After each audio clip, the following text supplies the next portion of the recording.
life-threatening disease, and I don't know how to tell my friend. Oh no. I recently got diagnosed with stage 4 lung cancer that somehow went undetected before. I have up to 3 months to live, according to the doctor. I could try treatments, but it's gonna be expensive as heck, and at most it's only gonna extend my life by a few more months before I pass away anyways. By the way, this comes from Agreeable Mind 3918 and Motor Dry Explorer 3058, and if you want to submit your own stories, go to the r/okstorytime subreddit. I'm Sophia. I'm Carly. We're here to give good advice goofily, but we don't have all the answers. We only know what we do, so let us know what you would do in the comments. OP says, so I decided I'd just take it and face it head on. My best friend since forever and his wife finally got pregnant after 8 years of trying with no luck. And they're genuinely the happiest I've ever seen them. He knows I was in the hospital and they came to check on me multiple times. I just told them they shouldn't bother and that it wasn't serious. I didn't want to make one of the happiest times of both of their lives sad because of me. I know it's going to happen eventually when I do go, and I know it's going to destroy him because we're genuinely closer to each other than we are to our own siblings. He already told me that I'm going to be his daughter's godfather, and I genuinely hope I get to see her at least once before I go. Oh, I'm going to cry. I'm going to both of us today. Oh, I'm single with no children, and I'm planning to split my estate to give some to my older sister and set up college funds for her 3 children who I love very much.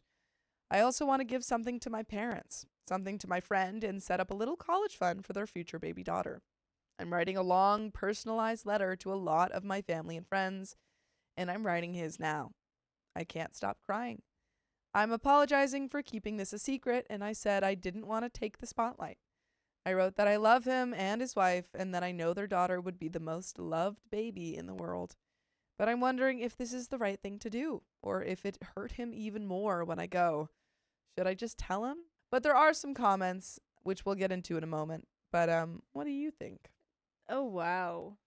Yeah, I mean, I think it's a super difficult decision, and, don't feel pressured to do anything that you don't want to do, because it is completely your decision. However, I think if you don't have a lot of time left, I think your friend would be very sad, obviously, but probably appreciate those 3 months and spending more time with you now that he if he knew that he was able, knowing could prompt the well, let's hang out a bit more, being more intentional with your time. Because it's really, really hard, and nothing is gonna make this easier. He's not gonna take it well, right? And he's gonna be sad either now or in months from now. So I don't think that it's wrong to start. Him knowing. Notable comment says, it's your life, but I guarantee you he'll wish he'd known when you were gone so he could have said a proper goodbye. I've had friends experience this when a loved one didn't tell them the end was near, and it destroyed them emotionally to just wake up to learn they were gone. That's the thing. I know it'll destroy him when he gets that call, but I also don't like people feeling sorry for me. Outside of my parents and sister, nobody knows yet. This is OP now. Yeah. And another comment says, bro, I need to be honest with you. I know the feeling of not wanting to be a burden, but trust me, the feeling he will have knowing you didn't tell him will be much more painful. And there is an update. I think you got it. I think you should tell him. Almost all of you suggested telling him about it, and y'all gave me perspectives I honestly didn't think about. I did it last night. Right now, it's 6 a.m. over here, but last night after I posted it and got most of your messages, I called him. He answered on the second ring, and I just broke down and started crying. I told him everything about why I was really in the hospital, about my diagnosis, and the fact I have up to 3 months to live. He broke down and called me a beaster and a liar and told me to stop effing with him. Then he hung up, but 15 minutes later, he came over still in his pajamas, and we just hugged and cried. I showed him my medical records and reports, and I showed him the post and the comments. He called me crazy and a damn idiot for even thinking about not telling him. He said he'd have hated me and himself if I had passed away without telling him beforehand. He said I'm more important to him than a million babies. We stayed up the entire night just talking about life, reliving memories, laughing and crying. He even took a video of us just talking. And he asked if I really wanted to leave something to him and his daughter. And I said yes. I joked that I wouldn't be needing the money anyway and that I'm basically throwing it in the trash. And he laughed like it was the funniest thing ever. He left because his wife had an early doctor appointment. I begged him before that I didn't want any pity or sadness from him or anyone else. And he said, which I'd never cry for you, even after crying himself the entire night. He hugged me, told me to get some sleep and rest because we have a long day today. I asked what he meant, and he said I'd see. So yeah, I feel like a huge weight was lifted off me, and it's mainly thanks to all of you. Thanks again. And comments from OP, yeah, I love him to my last breath. Pun intended. No homo, though. It's a joke. He honestly flirts with me, probably more than he does with his wife. She actually has my number saved as side chick. Knowing him, he'd put the worst picture of me ever there, which is why I'm leaving my funeral planning solely to my parents. It's definitely not easy knowing you're passing away soon, especially since I'm 28. I thought I'd have much more time, but it is what it is, I guess. I'm glad too. I'm just really sad I won't be there to comfort him when I'm passed away because I know he'd be destroyed. There is another update, and we're just going to get into that. So there was no doctor's appointments. Instead, he had his wife bake me this family recipe cake that I absolutely love, and they came over at around 10 a.m. with the cake. His wife gave me the biggest mama bear hug and cried and said she loves me and asked if it was true, and I said yeah.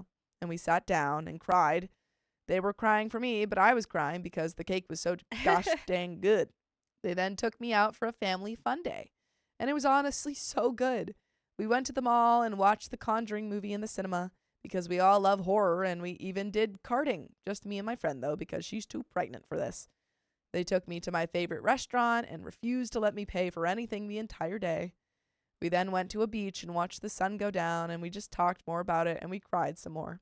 I told them when I'm passed away, I don't want them to be sad at all for me, or else I'd haunt them forever. And I told them to love their baby daughter extra hard for me, and they filmed multiple videos of me saying they wanted to remember my voice, which honestly hit me really hard. They told me they wanted me to move in with them until I go because they wanted as much time with me as possible and would love having me around. And honestly, it's perfect timing because my lease literally ends 2 weeks from now. OP, you're funny though. OP, you got jokes. They said they don't want to leave me alone, so they're both sleeping at my place tonight. And we're giving my bed to his wife, and we're taking the couches. I'm just going to lead right into this. By the way, you can listen to full episodes of stories not quite as sad as this on Spotify, Apple Podcasts, or iHeartRadio, and search up OK Storytime. But there is a little bit left to this story. I've got nothing more to add. We're both trying not to cry. Yeah, I still have to read. I can't cry. There's really nothing that you can do. But I think that you did everything. Was the tell him, and you did. Yeah, I'm so happy you did. Me too. It seems like you got you're getting a lot of time to spend with them. And I'm sure that he'll appreciate that for the rest of his life. Yeah, and you'll still be, his daughter's godfather. And she'll grow up knowing all of these wonderful things about you and having those videos. I don't wish this sickness on my worst enemy, but honestly, I'm feeling so lucky and loved right now. They literally would not leave me alone, and honestly, I couldn't be any happier. I just wish I'd get to meet their baby at least once before I pass away. And it's possible because she's in her 7th month. Tomorrow, I'm planning to go and tell the rest of my closest family and friends. Again, thanks for all your nice words to me. OP says, LMAO, you think ghosts are real? I want to be a ghost so bad and just F with them after I pass away. They're not letting me go easy. My friend took the entirety of next week off work for this crap. They're not letting me sleep, LMAO. They want to keep doing crap. They say they want every last minute possible, and I couldn't be happier. Today, we filmed way too many videos of us, mainly me doing so much stupid crap and just having fun. They've filmed a video of me talking to Emily, which is what they're calling her. And I was talking about the time me and her dad ended up in a police station on Christmas Eve. I wish I got to tell her these stories alive, but oh well. Thanks. Yes, they're wonderful people, and I just know that little girl would be so loved. They say I'm a test run for them as parents. And that's the end of the story. My best friend blamed me for her problems in front of everyone. It's not my fault. This comes directly from the r/OK Storytime subreddit. Woo. It's one of you guys. Back in 2010, I, currently 35, had a falling out with my high school best friend and held a grudge for too long. Dang. Losing most of my friends. Mira, currently 35, was also part of the larger friend group and was on the outs with the core friend group as well, and we clicked. I will admit that I did imprint on her at first. Twilight? You're a duckling. You nicknamed my daughter after the Loch Ness Monster? We were very close over the next 10 years. Even after she met her husband Joe, and the three of us would often hang out. By the way, this comes from Random Thoughts 374, and if you want to submit your own stories, go to the r/okstorytime subreddit. I'm Carly. I'm Sophia. And we're here to give good advice goofily, but we don't have all the answers. We only know what we do, so let us know what you would do in the comments. And OP says, I eventually lost my job and went back to school. During this time, I made friends with my classmates and often tried to include Mira in my new friend groups. But she expressed that she either felt uncomfortable or uninterested, so I stopped. I worked part-time jobs on weekends and at my folks' place, where they gave me a living loan that I'm still repaying. Mira reintroduced me to our brother's old Boy Scout leader, Mike, and his wife, Mary, currently in their mid-60s. Mike acted as a pseudo-father figure to Mira, and we often hung out as a group. Mike also has a business and would offer me gigs to help me out. Eventually, Mira and Joe moved out of state for his work. While away, Mira and I would video call bi-weekly and send each other care packages. I did worry that it didn't seem like she was making and keeping friends. Eventually, she did find someone to do some things with, and the jokes were made. As long as I remain best friend, or I'm the best friend and they are just friend. Over the years, we have both said these, or something similar. I eventually reconnected with old friends and fostered new friendships. While Mira did talk about a few people, it was never long-lasting. Every year, I pinched pennies so I could travel to Mira and spend the holidays with her. I would stay with them for 2 to 3 weeks, my entire winter break. For the 3 years they lived in that state. I saved all year to do this, which was a lot for a broke college student. Mira visited twice, once for a funeral and another for an award service for Mike. He paid for her trip. Mira has a complicated relationship with her family and often used me as a buffer or to decompress afterward. I often acted as a buffer between her and her mother after she broke up with her mom and went no contact. Mira and Joe moved to another state but only stayed there for less than a year. They moved back locally in January 2019 and we tried to pick up where we left off. I was dealing with some family stress and finishing up my degree when the vid hit. We were all stressed, and at the time, Mary was diagnosed with some severe health problems, and we both stepped up to help. I graduated and was offered a job across the state and moved in 2020. Mira and I resumed video calls, and I would often visit after restrictions lifted. Mira eventually started talking about a new friend, Kelly. I was happy to hear that she was making a new friend. I never pushed to meet Kelly during any of our visits. I lived across state for 2.5 years and made nearly quarterly visits. She only visited once for my birthday, and the second time to participate in a large-scale obstacle marathon in which I cheered for her. I was beyond proud of her for her achievement. In the last year I lived there, Mary's health declined and she had to receive transplant surgeries. I spent every day off I had by her bedside and helping Mike where I could. The Scotts were very grateful. The Scotts traveled often and had offered both of us overseas trips since they saw us as pseudo-daughters, which I was extremely honored. I was never in a place financially to take them up on this offer. I returned to our hometown. Mira decided to return to school as well. I tried to offer advice on how I handled challenging material and how to balance school and work whenever she complained or vent stress. I eventually stopped and would just listen to her vent since I started noticing her shut down. There was an event we were both interested in going to a few hours away, and we discussed making a girls' trip of it. Mira invited Kelly, and we discussed I should meet her since we'd be sharing a hotel room. We all met, and I liked her. We went on the trip, and all was well. We exchanged numbers so we could find each other if we got separated.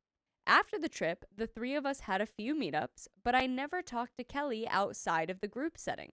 Mira was invited by her mom to join her and her brother on a trip for the holidays, and Joe couldn't go, so Mira invited me to act as a buffer again.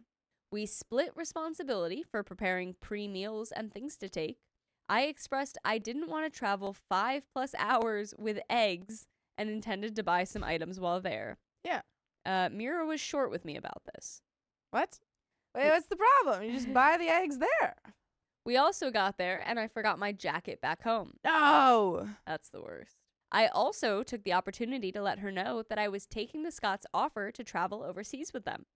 She became very short with me after this, and there was a lot of friction. I was confused since she was also offered the trip opportunity.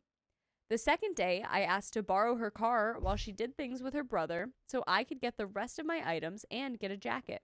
While I was out, I topped off her car and put oil in it. I let her know and she seemed grateful, but the tension just seemed to grow to the point it felt heavy being around her. She would be snappy or lock herself in her room. I later learned she spent all day in her room drinking on her own. She continued to use me as an emotional one-twoing bag, and we both decided to leave Christmas Eve, going home 3 days early. The next 4 months, Mira became more short and tempered with me. I would ask what was wrong and tried to listen to her stresses, hoping I could help provide relief. I know this story is past tense, so you've probably already done this, but I feel like we needed to just at that point address why the tension immediately started in the car and what happened and not let it stew for 3 months. Yeah, probably shouldn't have waited so Right. long, but hindsight. Just for the future. for the OP. future. Let's just like let's just nip hash it in it the out. bud really quick. Kelly's birthday came up in May and she invited me. I originally agreed but felt weird about it since she was Mira's friend, not mine. I told Mira I was thinking of pulling out and she told me I had to go for her, that she needed someone else she knew at the dinner with new people. I reluctantly agreed to go. The day of, we had a previous plan to meet up with the Scots to celebrate Mary.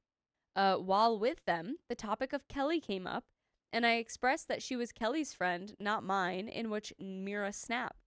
Yeah, because we all know that you steal friends. Dude, Mira, why are you being nasty? This caught all of us off guard. The whole table was shocked, silent. Mira quickly said, "Well, that was inappropriate. I'm leaving." And left. Wait. She just got up and left after that. I thought Mira said that.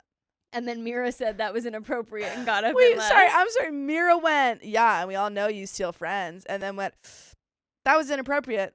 And I think it was kind of more of self, oh, that was inappropriate. I'm going to leave. She went, oops, bye. I said that out loud. Oh, sorry. So she's mad that the Scots, she's been girl, what? No idea. The Scots and I were very worried since this was out of character. I waited a few hours and texted Mira that considering what had happened that day, I wouldn't be going to Kelly's thing. She guilted me into still going. I arrived, wished birthday wishes, and when Mira and I were alone, I told her we needed to talk later. She said, "No, we're talking now," and had me follow her outside into the parking lot. Before I could get a word out, she said that we needed a break and that between school, part-time work, and life, she didn't have enough spoons for me. She's and got that no spoons. no spoons left.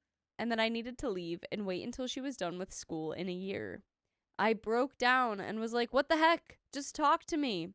She exploded and told me 3 things. Whoa. 1, my jealousy is the reason she couldn't make and keep friends. What was there to be jealous about? I have friends outside of her that I've tried to incorporate her into, but she refused. 2, she didn't want to take care of me anymore. I'm a grown woman. I take care of myself. I survived and thrived the 6 years we've lived in different area codes without her. 3, I'm selfish. Yeah, I can be, but so can she. Is she referring to me taking the Scots offer, since that seems to be when I noticed the biggest change in her attitude? The Scots also offered her the same thing, but with her husband as well. After this meltdown, Mira also distanced herself from the Scots. They would ask me if I had heard from her, and all information I had was from social media, where she posted maybe once a year. I spent the next 6 months spiraling in hurt and anger. She had spent the better part of 4 months using me as a one-twoing bag, and she wants a break? I eventually calmed down and let it go. I still loved her, and I understood how stressful school and work could be. Fast forward almost a year, and I saw her at an event we both attend. I smiled, waved, and said hi, and she ignored me. I shrugged it off and continued on my way. Later, it became extremely obvious she was actively avoiding me. At one point, man. Yeah. This is just an exhausting friendship. Yeah, kind of seems like it's good for both of you guys. That Yeah, you to got have a break. I agree. Like, OP's like, she was treating me like terribly, and now she wants to take a break. It's like, you know what, honestly? If she was treating you terribly, take that let's break. take that break. Take her up on that Yeah. offer. At one point, we ran into each other in the hallway, and she turned around and went back down the way she came, leaving her friends to trail after her. The friend I was with saw it and asked what was going on. I cried in my car that night. She graduated in June with honors. I'm extremely proud of her. I lost my mother very suddenly in July. Many old friends reached out to me to offer support and condolences. My oldest friend, who I've grown apart from just due to life and hadn't seen in years, was on my doorstep within 25 minutes of hearing the news. Kara has been a great support. She checks in on me and helped me with the service. Mira only texted me days after a simple, I heard from Mike. I'm so sorry you lost your mom. My thoughts are with you. No offer of actual support or anything more. This angered me. If she lost her mom, I'd be on her doorstep offering everything I have for her, just like Kara did for me. But I think this just kind of shows that this is not a friend that, is going to be in your life anymore. I think after you knew she was actively avoiding you still, we probably, unfortunately, couldn't expect any more from her. Exactly. It's like, it's not to say that she's like, it's not letting her off the hook for it, but it is just saying like, she's not consistently not shown up for you. So it's like, we can no longer expect this from a person who has just not been there for you, which in any other area. Great. But you know what is great? What? Listening to full episodes with stories just like this. Mm-hmm. You can go to Spotify, Apple Podcasts, iHeartRadio, and search up OK Storytime. Heck yeah. We got a little bit more. You got anything else? No. Let's just get Let's into dive it. in. This just opened my eyes that perhaps I was the only one putting effort into this relationship. Seems so. I loved this woman like my sister, and while I still don't understand what went wrong in our relationship, it's been a year and a half since our breakup, and I honestly don't know if I'll hear from her again. I feel like the last 15 years have all been nothing to her. Why couldn't she simply talk to me if there was something bothering her? Why didn't she talk to me about the best friend joke? If it made her uncomfortable, I would have apologized and stopped. What do I do from here? My heart feels broken. Do I continue to wait or just cut my losses? Was I the toxic friend she needed to cut out of her life? That's the end of that story.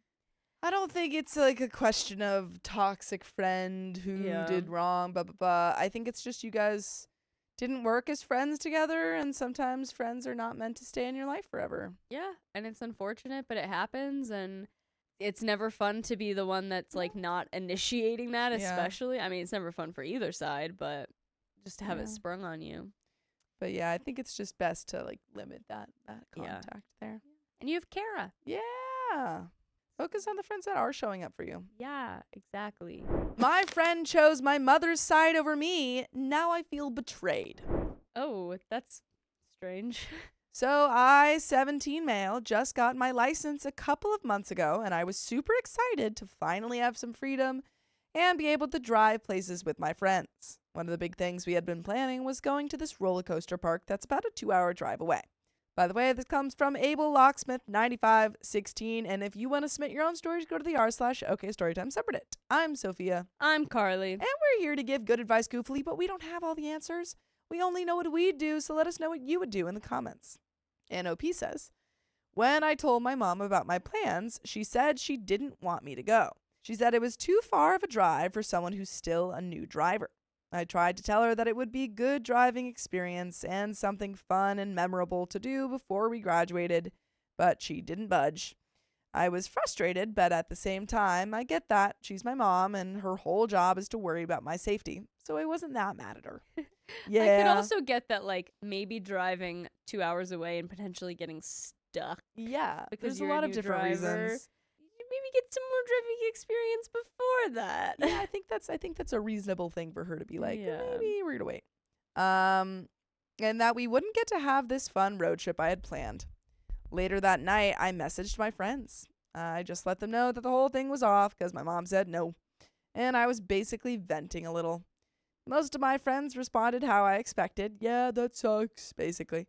But one of my friends, let's call him Jim, said that we should respect my mom's decision because she just wants us to be safe. Okay, Jim. As Jim's giving the exact Yeah. advice that we just gave. Like, all right, Jim. Slow down there, Jim. Jeez. Safety. Yeah. Oh, we got Captain Safety over here. No, I he's said it felt completely like right. he was taking my mom's side over mine. That's when Jim told me I was acting immature. What made it worse was that my other friends started siding with him and telling me that I need to grow up for being annoyed about this. I told my mom about this conversation I had. I was curious if she thought my friends should side with me on this because they're my friends, or her because they agree with her. Instead of getting where I was coming from, she praised Jim. She said this showed I had good friends, and then added that good friends don't just back you up when you're wrong. That stung way more than her original no. And also some great continuing of advice funny. from mom. Yeah, mom is nailing it.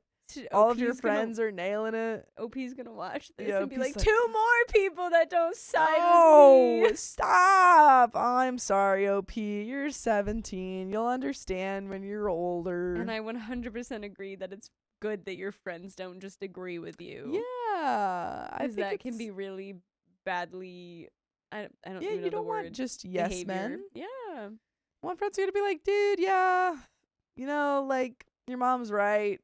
And then when you say, what the heck? Why aren't you siding with me? They're going to be like, dude, okay. Like, come Mom's on, I'm right. still your Let's friend. get Like, over let's just it. move Yeah. on. At this point, I'm not even mad at my mom anymore. I get why she said no. What really bugs me is Jim. I was just venting about how disappointed I was, and he turned around and made me feel like I was in the wrong for even being upset. Feels like both of them ended up on the same side, and I was the odd one out. I keep thinking if the roles were reversed, I wouldn't have done that to him. Am I really the one in the wrong here? Is Jim right and I'm being immature? Or am I justified being annoyed at how he handled it? There are some comments. You're being immature, but you're 17. Right. But this It's is the okay. time that maybe we start growing up from these Yeah. things. It's no big deal. Everyone's got, I'm annoyed Yeah. at my mom, and you And want your friends to feelings take can the still side. get hurt. Sure. But then we move on. We move grow up a on. little. You go, okay. And it seems like you understand that both are right here. Right. You just wanted your friends to be like, yeah, that sucks, man. And that's maybe fair. that's super fair, but But we can't get mad from them just like innocently saying, yeah, being like, I yeah, totally your mom's get right. it. I get it. Commenter 1 says, you're the a-hole. You're being immature about it. OP says, they were on board with the trip until my mom said she didn't approve. How is that maturity? I shared this post in the group chat and they renamed it, Jonah's mom is always right. I'm not the only immature one here, LMAO. Oh, that's hilarious. just funny. Actually. Commenter 1 says, yes, doubling down is going to help. OP says, I've been placed in a no-win situation. Tripling All down. I wanted was to go on a fun trip. My mom shoots it down. I say I'm disappointed. That's how she feels and ask if we should go anyway. And my friends turn on me. Okay, you So left you that out didn't of your say original that. You didn't say that. post. You just said you dropped it. Yeah, you said I just complained about it. You didn't say that you tried to convince them to go anyways. My crime was being a newly qualified driver and wanting to take advantage of that. Does that really make me a villain? Commenter 2 says, villain? No. Not realizing that your friends have your back even if they disagree with you? Yeah. Seriously, you have a friend who will go, hey, is this a good idea? Instead of going with the flow? That's huge. It shows he actually cares about you and what happens to you. Yeah. That being said, you're a newly qualified driver and you want to take a 2-hour road trip to a theme park with friends. Have you ever driven with a bunch of hyped up, excited teenage boys? They're effing distracting. Have you ever driven when you're mentally exhausted? Would not recommend. Have you ever driven when crap goes sideways? What do you do if you get a flat? You're a brand new driver. Practice driving first before making road trips. Commenter 3 says, you're the a-hole. Yeah, Jim is right. You're being immature. Take a deep breath and apologize. OP says, I just feel like at 17, it's fine to be willing to take risks. I actually find it kind of puzzling that my mom not approving was enough to change his mind because earlier he did want to go on the trip. He probably also went to his parents. Yeah, and they also said, this isn't a great idea. And he was like, yeah, you're right. Yeah, it's not puzzling to me. This is like you go to your parents and you say, I want to go on this crazy trip. And they say, hey, here are the reasons why we don't think that's a good idea. Right. And you go, oh, those are good reasons. He also might not have agreed with you the whole time and just didn't have a reason to say it wasn't a good idea. Commenter 4 says, it's fine to be willing to take risks, but it's not fine to be willing to risk the lives and safety of all of your friends as an inexperienced driver trying to take a long, I assume highway, drive, which you will have to drive everyone home from after a long day when you're tired. For all we know, maybe nothing would happen, but maybe you'd crash. Maybe you and your friends could get hurt or worse. Everyone takes risks at 17, you're right. But is it worth taking this risk? After some reconsideration, which is normal and happens often when people hear different perspectives and opinions, it seems your friends are no longer comfortable taking that risk. That's okay. Commenter 5 says, info, is driver's ed really that lacking wherever OP is? Even during lessons we go on the highway here. Route on exam is decided by raffle, and even that can include highway. If we have 20-hour official driving lessons, we could drive anywhere in the country by ourselves, as long as the education center signs off that we are qualified, as long as we don't take passengers so we can keep practicing until our exams. Commenter 6 says, in Vermont, drivers under 18 get a junior license for the first 6 months with restrictions. No driving for work and no passengers under 18 for the first 3 months. 20 years ago in New Hampshire, driver's ed, we had a 2-hour lesson on the party in your car. The more distractions a driver has, the higher the accident risk. Statistics showed a huge difference between new drivers alone versus those with friends in the car. We practiced this by sorting cards while listening to music, doing math problems, and having classmates distract us. Our instructors gave personalized warning lists of things we passed on, but still worried them. Mine was driving on roads with 3 or more lanes, lane changes, and traffic. Others got warnings about night driving, bad weather, or making increasing mistakes after 30 minutes behind the wheel. So putting a new driver in a car with several distractions for a long drive, presumably through traffic and lane changes, is asking for trouble. OP might still convince his mom. Options include a dry run. Hey mom, I want to treat you and younger sibling to the amusement park. If I drive both there and back with you in the car and pay for our day there, will you let me do it again with friends? Mom has the option to take over if she deems OP's behavior unsafe. Or change the date to April or May next year. OP says he's 17 and wants to do this before graduation. Most graduations are in May or June. 6 or more months of extra practice and volunteering to drive for longer periods could help, so she stops worrying.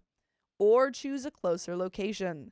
The ocean is a 2.5-hour drive, but a nice big lake with a beach is 45 minutes. Commenter 5 says, yeah, I miss that he's 17, but still, if he passed it, either means he's a good enough driver or exams don't mean much there. I totally disagree with that. I totally disagree with that. I'm sorry. An exam can tell you a couple things. It can tell you that you know how to use, your blinker. Yeah. That you know how to park. That you know how to make a K-turn. Make a turn, yeah. I remember taking my test and then being out driving with my parents after still and having not done a lot of the things I was still encountering because we only practiced for the test. Yes. But even if you have an incredibly extensive, thorough test, you still just do not have it's like saying a person who has studied all of the, like, if they're going to medical school or something, a person that's taken like a biology class or an anatomy class and knows all of the information about the body is able to operate on a human. You don't have the experience. You might have the, like, Yeah, the you know, knowledge there. of it. We're just lacking when Yeah. things go wrong. Yeah, experience. you knowing how, like, being comfortable enough in the car to know that you need to swerve or not swerve Right. when someone is coming at you. The tired driving one, I think, is a big one. Mhm. After a full day in a theme park, So your different. friends, your rowdy friends on the way Yeah. up are all gonna be asleep when You you just on the don't way have back. that stamina. Yeah. Yeah, it's just I totally disagree with that comment. Commenter continues, here you can take your theoretical at 17 and your classes as well, so you can be ready to take your practical exam when you're 18.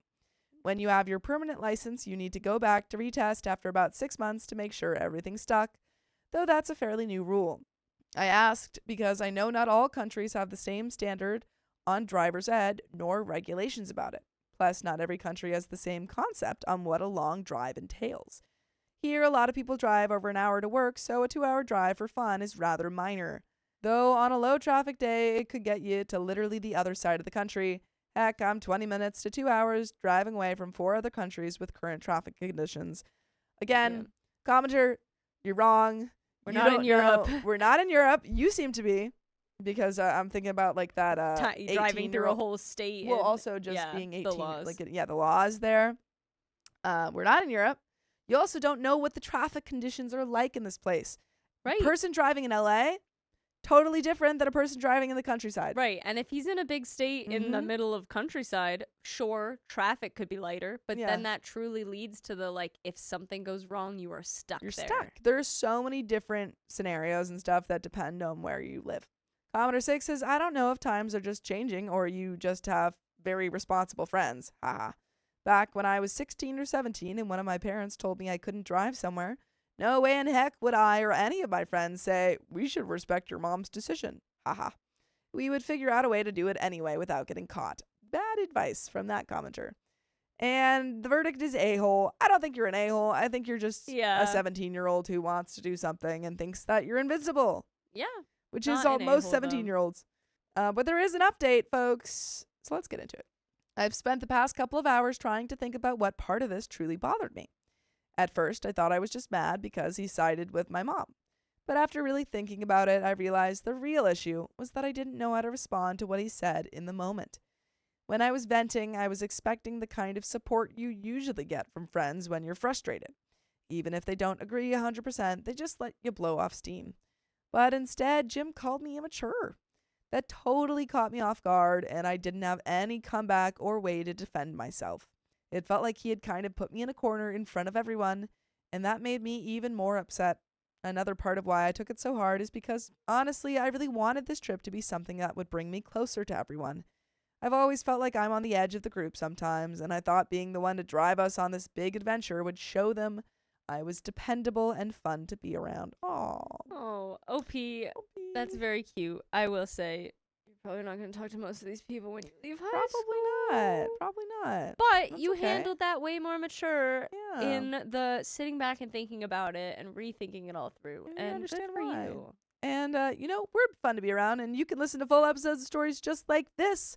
If you want to be around us more, just go to Spotify, Apple Podcasts, or iHeartRadio and search up OK Storytime. There is a little bit left to this story. So I guess the reason I was annoyed is because the whole situation made me feel powerless. I couldn't convince my mom to let me go. I couldn't get my friends to see my side. And I couldn't even properly explain why I was upset. It's like I was frustrated on 3 different levels at once, and it all came out as me being mad at Jim. I'm still disappointed the trip didn't happen, but I think the reason I was upset with Jim has more to do with me feeling like I lost control of the situation than with what he actually said. I just don't know how to deal with that in the moment.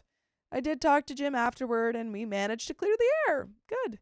He said he hadn't meant to make me feel singled out, and he genuinely thought he was just looking out for us. Once we both explained where we were coming from, things felt a lot better, and we were good again. And there you go. There you go. Love that. Love that. All better.